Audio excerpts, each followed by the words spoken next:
자, 안녕하세요. 저희 일곱 번째 시간입니다. 이번 시간에는 제가 책 소개부터 먼저 좀 하고 수업을 하려고 합니다. 근데 책 소개하기 전에 제가 좀 몇 가지 얘기를 할 게 있어요. 우리가 언어적으로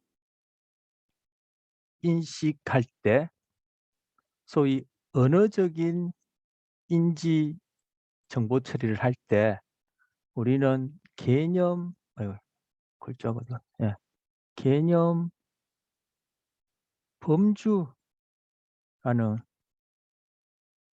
우리가 명명하는 그러한 정보 처리를 한다. 뭐 어 개념 범주라고 우리가 언어화된 그러한 정보의 단위를 갖고 세상을 나 자신을 인식한다. 이렇게 얘기를 할 수 있겠습니다. 개념은 다른 동물들도 개념이 있을까요? 아, 있을 것 같습니다. 솔직하게 판단을 못할까요? 예, 판단 못하긴 당연하죠. 아마 여러분 오늘 뭐 얘기 듣고 난 다음에 그 얘기에 뭐 공감하신다면 주위의 친구들이나 아니면 뭐 가족분들한테 가서 "야, 우리 집에 키우는 이 반려동물, 반려견 이 반려묘 아니면 다른 동물들이 저 뭐 우리가 그 먹는 소나 돼지 먹는 어쨌든 걔네들도 개념이 있는 것 같아요." 한번 물어보세요. 그러면 진짜 그 판단 못하고 "야, 걔 그 무슨 개념이 있냐." 이렇게 얘기하는 사람도 있을 테고 '아, 있나?' 이렇게 생각하는 사람도 있을 거예요.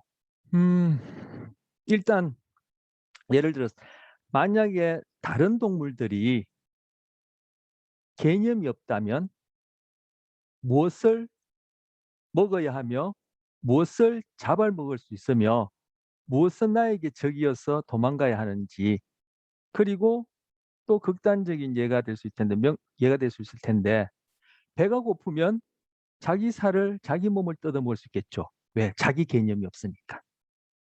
그래서 제가 앞선 시간에도 그러한 뉘앙스로 또는 명시적으로 강조를 했는데 우리는 이 언어적으로 뭔가 의식하고 인지한 여기 이것이 전부 다인 것처럼 그렇게 경험하기 때문에 개념 범주, 우리가 만들어낸 용어긴 하지만 개념 범주하면 이거는 인간만 갖고 있는 것처럼 생각했거든요. 근데 실험적으로도 증명이 되었고, 여러분 저 뭡니까 침팬지, 원숭이, 뭡니까 저 코끼리, 그리고 뭐 돌고래 이 녀석들이 거울 본다는 얘기 들어봤죠?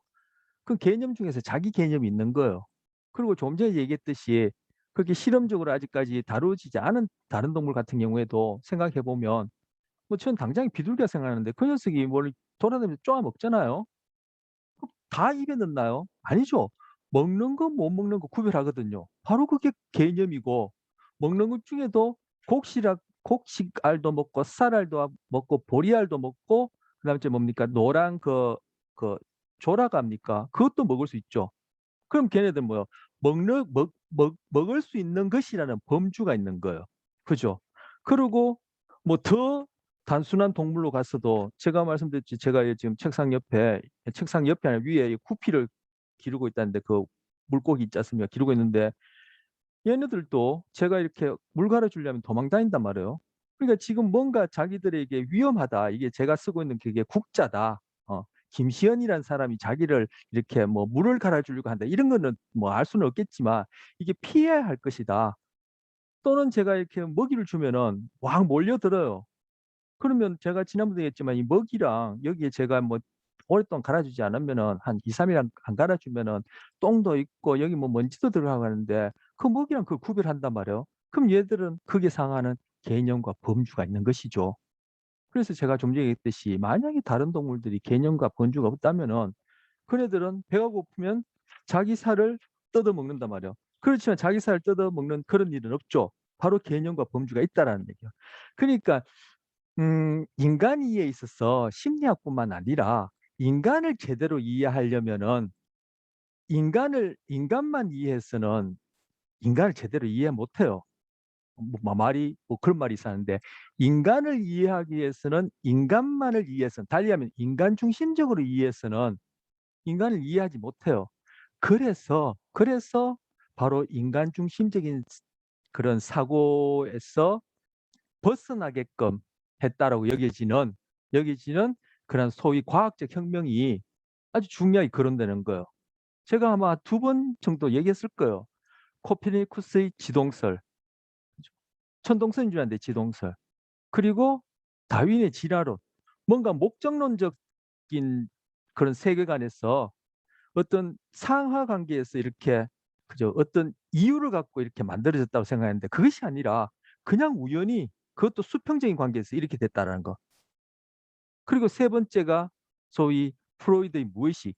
우리는 데카르트가 생각하는 것처럼 아까 개념과 범주는 우리가 있는 것처럼 착각하게끔 우리가 의식하는 것이 우리 존재의 전부 다고 그 의식이라는 것은 언제나 합리적이고 이성적이고 옳고 그러지 않고 바로 그런 생각에서 나온 것이 adam 스미스가 그 국부론을 쓸 때 그 사람이 생각이 고전 경제학이라고 얘기를 하는데 그 사람의 경제 이론이 인간은 합리적인 이성이다.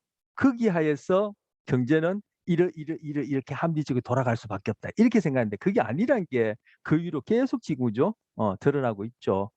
뭐 그런 것들이 바로 우리는 의식하는 것만이 우리의 어떤 정신적인 것이고 바로 그 전부 다다 생각하는 그러한 전통과 인간에 대한 이해와 그 맥락을 같이 하는데 거기에 혁명적인 그러한 뭐니까 이론을 펼친 발견을 한 것이 바로 프로이드예요. 그래서 코페르니쿠스, 다윈, 프로이드 같은 경우에는 바로 인간 중심적인 생각을 깨뜨린 혁명가다 이렇게 여겨지고 사상가다 이렇게 여겨지기 때문에 그 시대에 실제로 뭐 죽이려고도 했고 감금도 시키고 사장시키려고 하고 그랬었죠. 그 학계나 사회적으로. 그런데 바로 조금 전에 얘기했듯이 그죠?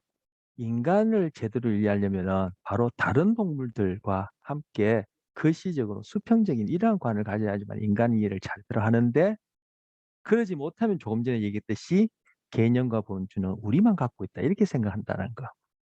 그러니까 예를 들어서 제가 사과 과수원을 한다 할 경우에 저는 사과에 대해서 경험이 많겠죠. 실제적으로 내가 그죠? 맛보고 만지고 기르고 그죠? 떨어지면은 그 떨어지지 않도록 그게 늘 사과를 그냥 보호하고 떨어지면 아까워서 그걸 어떡하나 싶어서 이제 사과 이제 길러서 이제 판매를 해야 되니까 그러니까 몸으로 배우는 거예요. 저 같은 경우에는 그 만약에 제가 만약에 과수원 사과 과수원을 한다면은 사과 안에는 부사도 있고 홍옥도 있고 국광이라는 사과 들어보셨어요? 뭐 요즘 나오지만 하여튼 그렇게 여러 종류의 사과가 있다. 그래서 그것을 10년, 20년 사과 과수원을 하다 보면 나중에 사과 떨어지는 소리만 들어도 아, 저건 부사 떨어지는 소리다. 아, 저거는 홍옥 떨어지는 소리다. 알 거예요. 근데 그 사과 말고 또 우리가 먹을 수 있는 과일은 수박도 있고 그죠? 또 뭡니까? 오렌지도 있고 레몬도 있고 자몽도 있고 뭐 바나나도 있고 그죠? 제가 뭐 일컫는 그 위에도 부지기수로 많을 수 있죠. 이걸 다 묶으면 과일이라는 상위 카테고리 범주가 생긴단 말이에요. 그죠? 그런데 과일도 있지만 우리는 저 같은 경우는 헷갈리지만 토마토 같은 경우는 과일이 아니죠. 그건 채소고 그리고 참외도 채소인가요? 아, 이거 제가 이제 참외랑 지금 사과랑 이 같은 범주에 넣어야 될지 안 넣어야 될지 지금 개념과 범주가 헷갈리는 거죠. 근데 어쨌든 토마토 그 위에 채소에 해당하는 것, 요 구별할 수 있죠. 그러면 지금 토마토 같은 경우에는 채소라는 상위 범주 안에 또 묶이는 거예요. 그래서 제가 범주에 대해서 아는 만큼 개념도, 개념에 대해서 아는 만큼 범주도 그만큼 잘 이해하는 거예요. 그런데 조금 전에 얘기한 과일이란 범주랑 채소란 범주, 상위 범주 올라가면 또 어떻게 돼요?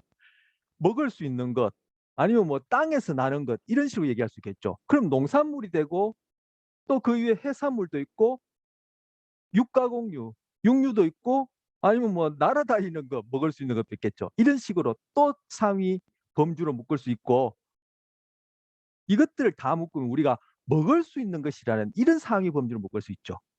범주가 높아질수록 점점점 추상화되어지는 거예요.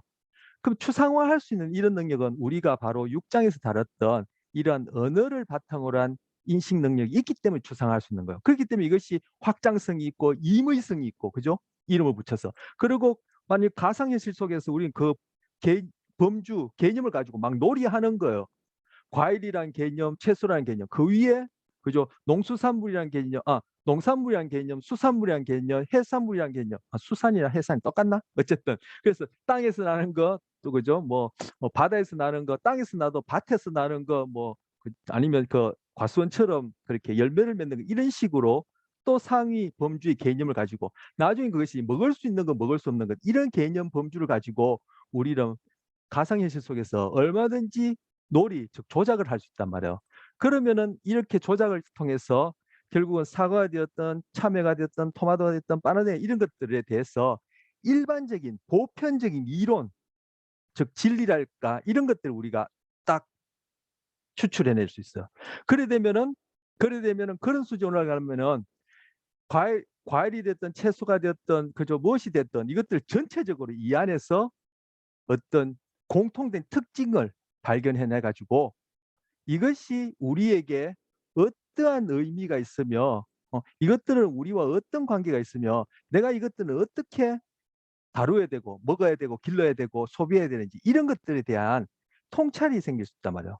그런데 최하위로 내려와서 나는 과수원에서 부사만 평생 만들어서 기르고 했다, 이래 되면은 부사가 부사가 어떻게 하면 맛있게 되며, 그죠? 또 그 부사 안에서도 또 뭐 그 안에서 또 종류가 있을 텐데, 말 그대로 나무에서 떨어지는 소리만 들어도 저거는 덜 익은 부사인지 많이 익은 부사인지 크기가 얼마인지 알 정도로 그렇게 전문가이긴 하지만, 거기에 머물러 있으면은 소위 일본말 중에 센문빠가라는 말이 있어. 여러분 일본 말이긴 하지만 빠가야로, 이런 말 들어봤죠? 바보란 뜻이에요. 센문빠가가 뭐냐면은 전문 바보예요. 자기 분야만 똑똑하지 전문가지. 뭐 소위에 대해서 뭐 박사, 뭐 교수, 뭐 교수 말고는 뭐야. 하여튼 아직 전문가지. 그 분야만 떠나면은 아무것도 모르는, 이런 경우가 센문빠가라 얘기해요. 그런 사람 같은 경우에는 조금 이제 상위 범주의 개념, 또 상위 범주의 개념, 상위 범주의 개념, 이런 것들과 관련해서 전체를 볼 수 있는 통찰, 그리고 그것들이 우리와 어떤 관계가 있는지, 이런 이론화, 그리고 그 안에서 뭔가 진리 같은 걸 발견하기 힘들죠. 그래서 다시 돌아가면 개념과 범주는 서로 이 세상을, 대상을, 그리고 나를 이해하는데, 인간을 이해하는데 도움을 줘요. 그것이 이제 개념 범주고, 어떻게 보면 개념 범주 크게 그죠?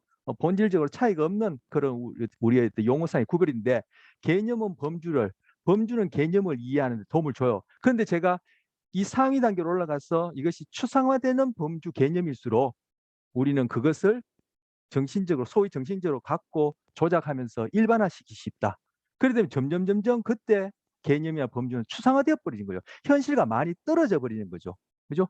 음식물 또는 과일하고 실제 부사하고는 이게 내가 내 몸으로 느끼기에는 훨씬 다르죠. 부사하면 내가 부사를 기르는 과수원 주인이라면은 그것을 정말 내가 맛보고 내 몸으로 느끼고 내 정말 자식처럼 여기는 그런 느낌이지만, 이게 추상화되어서 그죠? 음식, 뭐 먹는 것, 이렇게 되어버리면 그것이 몸과는 멀어진, 정말 언어적인 속성만 지닌 어떤 그 추상적인 개념이 되어버린단 말이에요. 그래서 이런 추상적인 사고를 갖고 주로 갖고 가상현실 속에서 노는 사람들이 바로 철학자들이지 않습니까? 그래서 철학책을 읽어보면은 무슨 말인지 어려운 거예요. 왜? 개념에서 2차 개념, 이런 것들 갖고 계속 그런 일반적 원리, 진리를 발견하려고 하니까, 그래서 철학하는 사람들도 가장 하위에 바로 우리 몸으로 배울 수 있는 그러한 하위의 개념들, 물질과의 어떤 관계 속에서 그러한 추상적인 작업을 해야지만이 그 이론이 허황한 탁상 공론이 아니라 우리 삶 속에 적용될 수 있는 이론이 될 수 있고, 한편으로는 내가 지금 사과 과수원을 하고 있지만 다른 과일에 대해서도, 그리고 그 다른 과일을 포괄하는 범주에 대해서도 이러한 추상적인 어떤 그런 개념과 이해가 있으면은 내가 사과를 통해서도 그죠? 상위의 그러한 어떤 보편적인 이론 진리를 가지고 바로 사과가 나에게 있어서 어떠한 의미가 있는지, 인간에게 어떠한 의미가 있는지, 이러한 추론을 해낼 수 있겠죠. 그걸 통찰이라고 얘기를 할 수 있는 거예요. 그래서 수업 같은 경우에도 제가 뭐 한번 얘기한 적이 있는데 강의란 것은 지식의 전달이 아니라 실존적 깨달음의 소통이다. 이렇게 얘기를 한 적이 있고 저는 그 어떤 사상가가 하는 얘기를 이제 강연에서 들었었는데 우리가 배우는 이런 내용을 가지고 실존적 깨달음 하니까 이거 뭐 실존 들어가니까 엄청난 것 같지만 여기에 나온 내용을 하위 단계의 어떤 개념, 사과, 뭐 부사, 홍옥 이런 수준의 어떤 개념이 아니라 이것을 범주화하고 범주화하는 가운데 거기에서 밝혀진 일반 원리가 나한테 인간한테 실제로 어떻게 적용되는지 내가 그때 그랬던 것이 이러이러해서 그렇구나. 어. 지금 내가 일하는 것이 이러이러해서 그렇구나. 바로 실제 삶에서는 이러이러한 것이 그런 상위 범주에 해당하고 상위 범주 안에서 어떤 보편 원리가 내 지금 내가 하고 있는 구체적인 행동에 이렇게 적용되는구나. 이런 것이 여러분이 딱 깨달아지면은 그걸 실존적 깨달음이다. 이렇게 전 얘기하셨단 말이에요. 그게 수업 시간에 소통이 되어지면 그것이 진정한 수업이다. 그게 아니라 그냥 쭉 그냥 뭐 나열식으로 해서 그죠? 시험에 나올 걸 제시하고 그걸 위해서 그냥 맞추는 이런 거는 수업이 아니다. 이런 얘기를 했었어요. 자, 그래서 제가 지금 개념 범주를 이제 얘기를 하다가 얘기를 좀 길게 했습니다. 그래서 제가 이 개념 범주를 볼 것이 아니라 지난 시간에 보면은 제가 우리가 사고하는 과정 중에 이게 여기서는 지난 시간 내용들은 다 언어적인 인식 또 인지 과정이다. 이거 지금 지난 시간에 강조했었고요. 지금 보면은 여기서 부사, 홍옥, 인도, 사과, 배, 포도, 키위, 과일, 그죠? 이것들이 더 위에 올라가면은 제가 아까 상위까지 글쎄 얘기했던 거.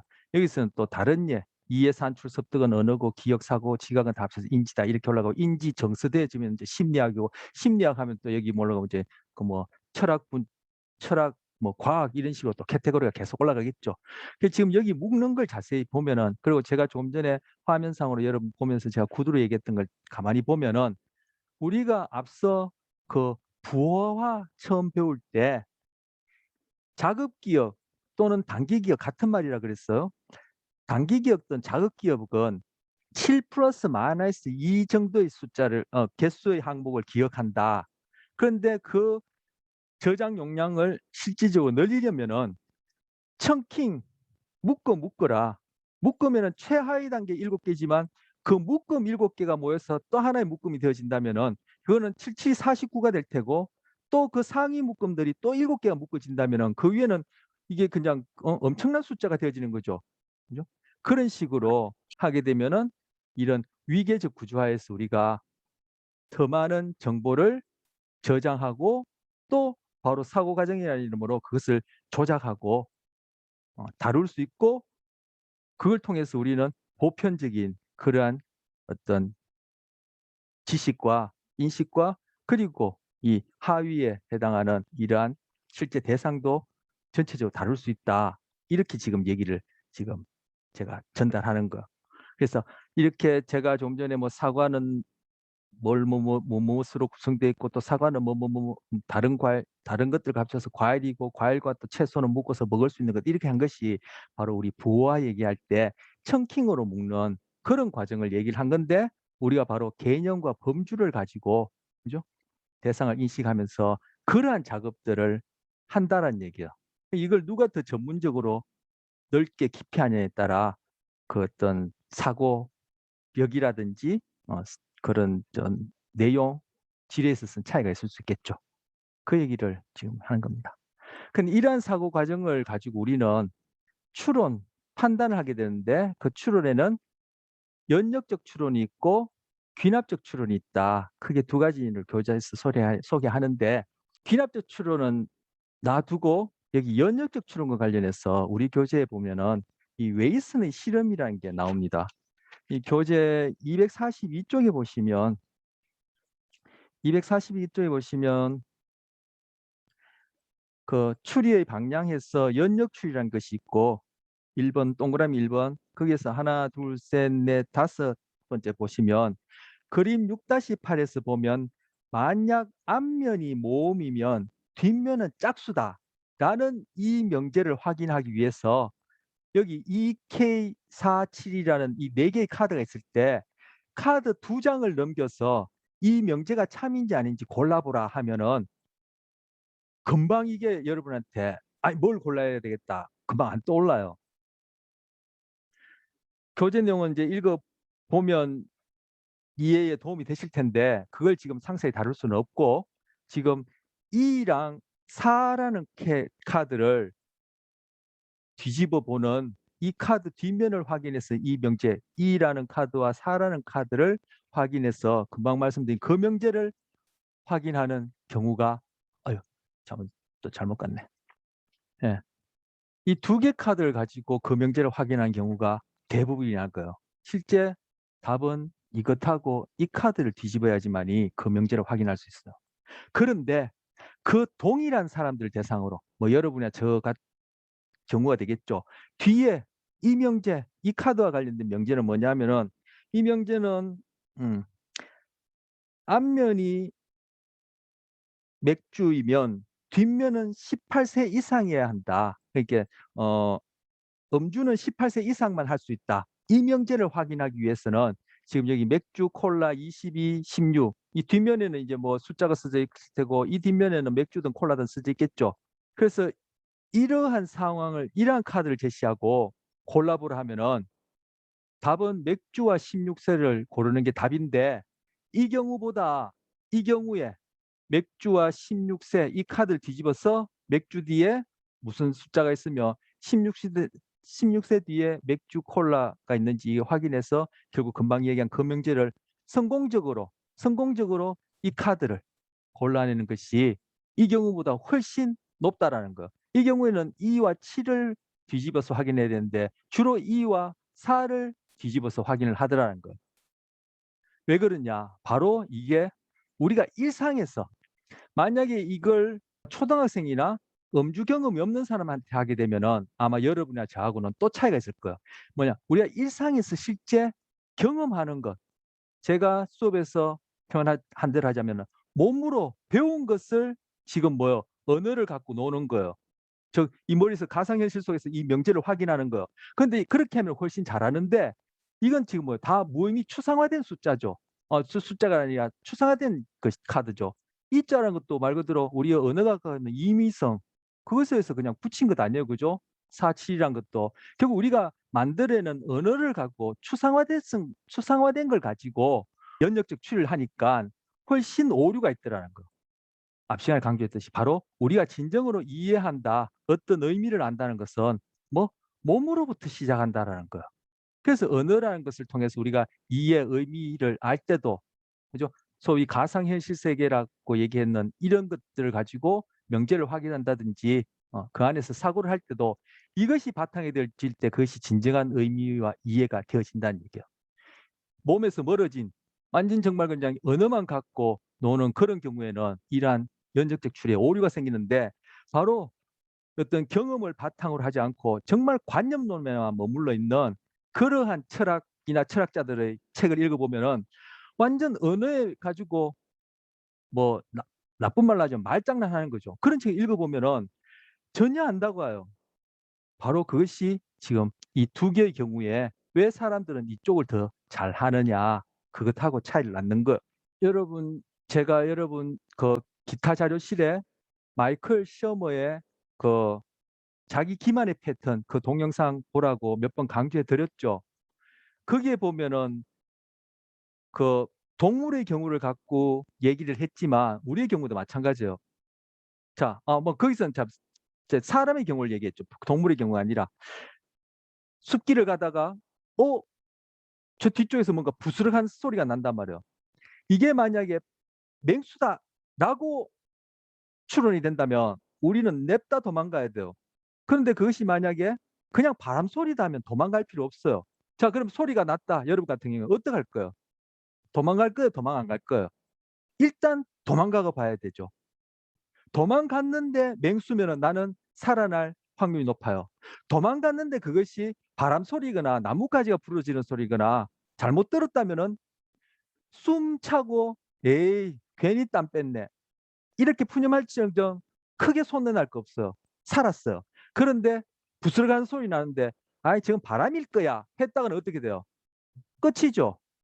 바로 그런 경우에 어떻게 내 생존과 관련해서 맹수다라고 판단 내려서 도망가는 이러한 경향성이 자연 선택에 의해서 선택됐다는 거예요. 왜? 그런 녀석들만 살아남았다는 거예요. 바람 소리가 나더라. 저거는 맹수일 수도 있고, 죄송합니다. 부슬 소리가 나더라. 저건 맹수일 수도 있고 바람일 수도 있을 거야. 이렇게 헤지테이션, 머뭇거리거나, 에이, 전 바람일 거야. 이렇게 하는 녀석들 다 잡혀 먹었으니까 뭐 번식할 기회가 없죠. 그래서 사람뿐만 아니라 다른 동물의 경우에도 그런 경우에는 뭐 바로 진화적으로 생존과 번식에 유리한 식으로 추론하게끔 진화됐기 때문에 바로 아까 그런 순전히 추상화된 그런 카드랑 실제 우리가 먹고 마시고 해봤던 그런 일상에서의 추론과 관련된 그런 카드를 구별할 때 바로 우리는 진화적으로 몸으로 배움으로써 그렇게 이해하는 그런 경향성이 다른 동물뿐만 아니라 주어지기 때문에 훨씬 실세에 가까운 일상에 가까운 이런 추론을 더 정확하게 한다는 거. 그래서 제가 아까 개념 범주를 얘기를 하면서 다른 동물들도 개념 범주가 있다. 여차저차했어.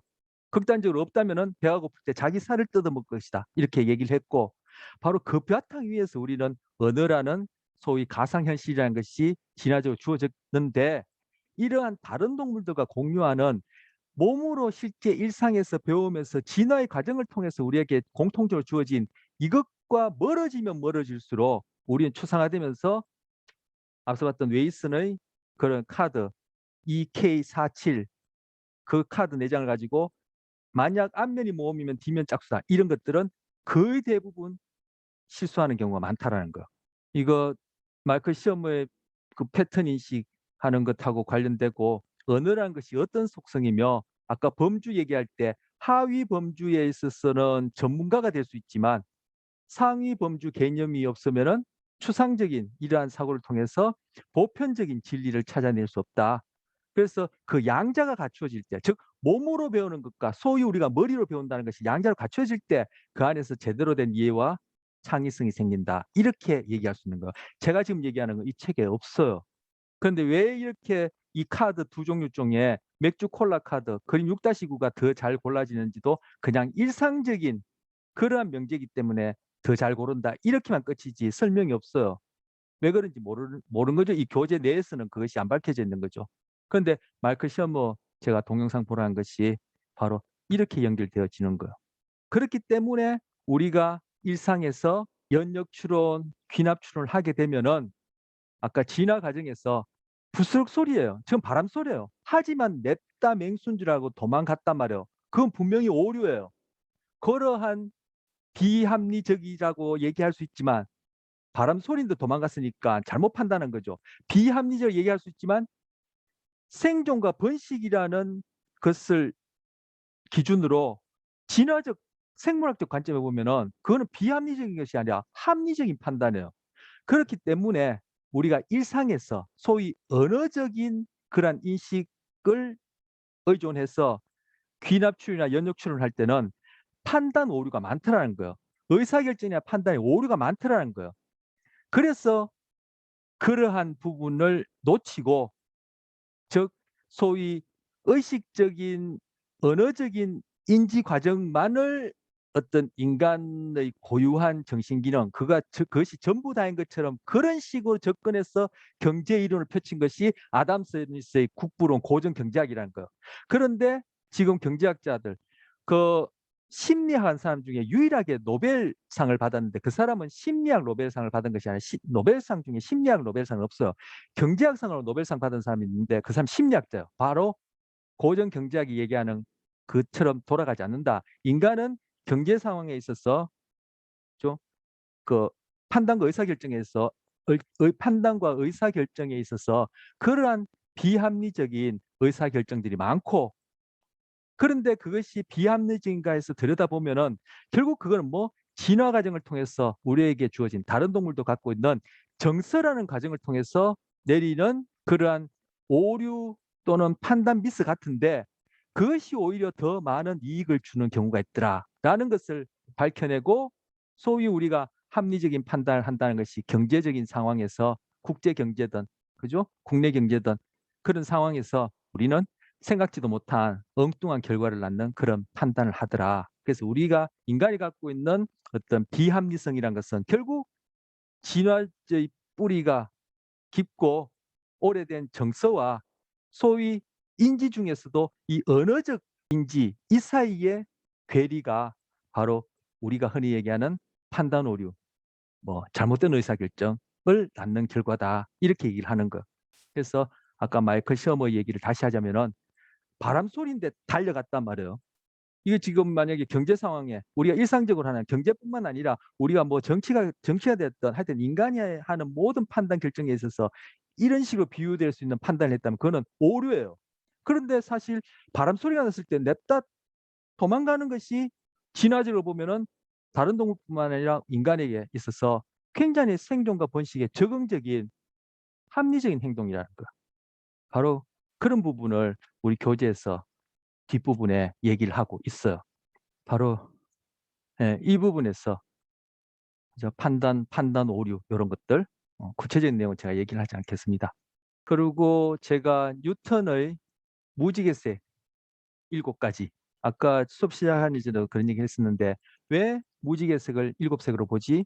물론 무지개색이 정말 7색인지 한번 자세히 봐 하면은 7색 말고도 다른 색깔을 볼 수 있지만 우리가 그걸 명확히 명시하거나 아니면 그것을 쉽게 찾아내지 못하거나 딱 봤을 때는 7색깔밖에 보지 못하는 그런 경향성은 결국 우리가 갖고 있는 언어가 우리 사고를 영향을 준다. 달리 하면 언어가 사고를 결정한다. 왜? 언어라는 것은 디지털화 시키니까. 이 아날로그 세상을 디지털화 시키니까 그것이 우리 안에 하나의 도시고 들어있으면은 밖에서 들어오는 감각 그리고 그 지각되는 과정에 그 위에서 상위에서 아래로 하향적 처리를 해가지고 밖에서 안으로 들어온 상향 처리에 영향을 줘가지고 아날로그의 그 무지개색을 7개로 잘라버린단 말이에요. 근데 이것이 무지개 색깔뿐만 아니라 우리가 언어를 갖고 있기 때문에 일상에서 다 그런 일들이 일어나요. 그런 것들이 뭐 인간관계에 있어서는 편견을 낳는 원인이기도 해요. 그런데 동양에서는 오래된 동양에서는 음양오행이라는 이러한 세계관, 인간관이 있었기 때문에 5가지 색깔을 본단 말이에요. 무지개를. 여러분이나 저는 7가지 색을 봐요. 우리는 서양 교육이 이게 세뇌가 돼버려가지고 사실 우리는 미국 식민지인이죠. 여러분 영어 꼭 배워야 되잖아요. 일본이 우리를 잠식했을 때 언어를 한국말 못하게 하고 왜 이를 가르쳤어? 바로 언어라는 것이 사고를 그만큼 지배하고 이 물리적인 대상, 사건, 현상뿐만 아니라 세계와 인간을 보는 눈을 그렇게 규정해버리니까 바로 디지털식 정보 처리가 이 아날로그를 그런 식으로 쪼개버리니까 일본말 쓰게 한 거예요. 근데 우리는 요즘 자발적으로 영어를 배우죠. 우리는 미국 식민지인이에요. 그러다가 여러분이나 저나 먹는 음식에 대부분이 미국에 있는 4대 식품 회사에서 다 수입해서 들어오는 거. 먹는 것, 말하는 것, 남의 것 쓴다면 남에 의존한다면 우리는 식민지인이죠. 그러고 뭐 지금 남북 관계도 우리 마음대로 못하죠. 그래서 우린 영어를 배우는 거예요.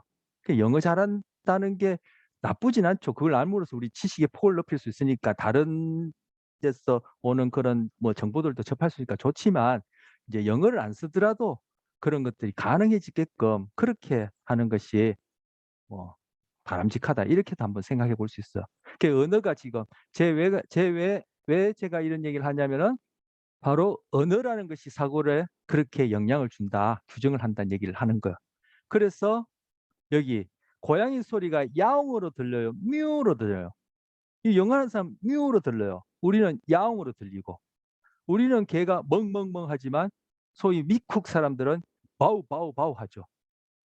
근데 정말 바우바우 하나 들어보면 바우바우 비슷하게 들려요. 하지만 우리는 딱 들으면 우리는 뭐 야옹으로 배웠고 멍멍으로 배웠으니까 야옹 멍멍으로 들리지 뮤나 바우바우를 안 들려. 이게 바로 언어가 사고에 영향을 주는 거. 뭐 우리가 언어적으로 사고할 때 그죠? 이 우리가 처한 세상은 다른 동물의 경우는 우리의 경우든 다 아날로그예요. 내 몸에서 일어나는 것도 아날로그예요. 그런데 이 언어라는 것이 디지털화 시키니까 그죠? 다른 동물에도 디지털화 시켜요. 하지만 그러니까 개념이 있는 거죠. 먹을 수 있는 거, 먹을 수 없는 거, 도망가야 할 것, 짝짓기 해야 될 것. 어. 내가 나와서 길러야 할 것, 저거는 내 새끼 아닌 거 이렇게 디지털화 구별하지만 우리처럼 언어라는 아주 막강한 그런 디지털식의 정보 처리 수단을 갖고 있지 않기 때문에 우리보다는 이 세상과 몸으로 접해 있는 경계가 더 느슨하고 아날로그에 상대적으로 가깝죠. 그런데 우리는 굉장히 언어를 통해서 이제 몸을 떠나서 가상현실 세계에서 놀이를 하고 그걸 통해서 실제 세상을 계획하고 조작할 수 있는 이 정도의 능력이 있기 때문에 어떤 언어를 내가 갖고 있느냐, 즉 소위 언어적 의식을 하는 그 내용이 어떤 세계관이냐, 어떤 인간관이냐, 어떤 정보를 갖고 있냐에 따라 보는 눈이 천차만별로 달라져요. 그래서 무지개도 7색깔, 여기는 5색깔, 저기는 2색깔. 지금은 글로벌레이션인데 세계화가 됐어. 거의 다 7색깔 뽑고요. 저 오지에 누가 있는지도 모르는 그런 쪽에 사는 그런 사람들 같은 경우가 아니라면은 거의 다 7색깔 뽑고요. 이게 세계화의 영향인데 세계화가 반드시 좋은 것도 아니에요. 그만큼 대가를 치를 수 있는데 어쨌든 그래서 그것이 이 언어적 의식이 그러한 사고에 영향을 주고 또 그것이 명시적으로 언어화됐을 때 그만큼 그렇게 영향을 준다라는 거예요. 그래서 제가 책 소개를 한다고 얘기를 꺼내서는 지금 책 소개를 이제 했어요. 책 소개 한 40분 걸렸는데 자 여기 보시다시피 생각의 지도 심리학자가 쓴 겁니다. 리처드 니스베 이거 스테디셀러고 꽤 유명한 책이에요. 생각의 지도. 우리 생각은 결국은 지금 6장에서 봤던 이런 언어적 사고를 하는 거죠. 생각이나 사고랑 같은 말이에요. 이것이 지도가 있다는 거예요. 즉 동양과 서양에 있어서 세상을 바라보는 그런 시각이 다른데 여기에서 다루고 있는 내용이 왜 정치적인 구조가 다르냐, 왜 경제적인 그런 구조가 다르고 아까 얘기했듯이 경제 상황뿐만 아니라 우리 일상에서 그런 비합리적인 판단을 할 수 있고 동서양의 차이에 따라 다르냐, 특히 왜 문화가 다르냐, 그리고 왜 의식주가 다르냐, 그리고 여러분이 언어학을 한다든지 뭐 국제학을 한다든지 아니면 광고, 소비자와 관련된 전공을 하는 사람은 읽어보길 바랍니다. 그게 아니라도 읽어보시면 도움이 되는데 여기서도 금방 했듯이 언어가 사고에 어떻게 영향을 주는지도 얘기를 합니다. 어디서부터 얘기하냐면은 바로 어떠한 생태적 환경에서 먹고 사는 문제를 해결했냐 거기서부터 시작해가지고 생각의 지도, 생각에도 이게 우리 세계 지도는 이 땅, 바다 이걸로 이렇게 지도를 그린다면은 이 생각의 지도는 사고가 왜 동서양 간의 지역 따라 다르지 그에 따라 지도를 그려봤단 말이에요. 그런데 그 원뿌리가 어떠한 생태 환경에서 먹고 살았냐 바로 그 생태적 환경 차이에 의해서 생각하는 방식이 달라지고 그거에 의해서 소위 동서양으로 나눌 때 그 사람들이 그림을 그림에 있어서 다르고 광고를 함에 있어서 다르고 소비를 함에 있어서 다르고 인간의 모든 정치, 경제, 문화할 것이 모든 행동에 소위 언어적 사고를 통해서 영향을 주더라는 것을 보여주는 책이에요. 관심 있는 분은 한번 읽어보고 제가 금방 말씀드렸던 그런 분야에 전공을 한 사람들은 또 읽어보면 많이 도움이 될 겁니다.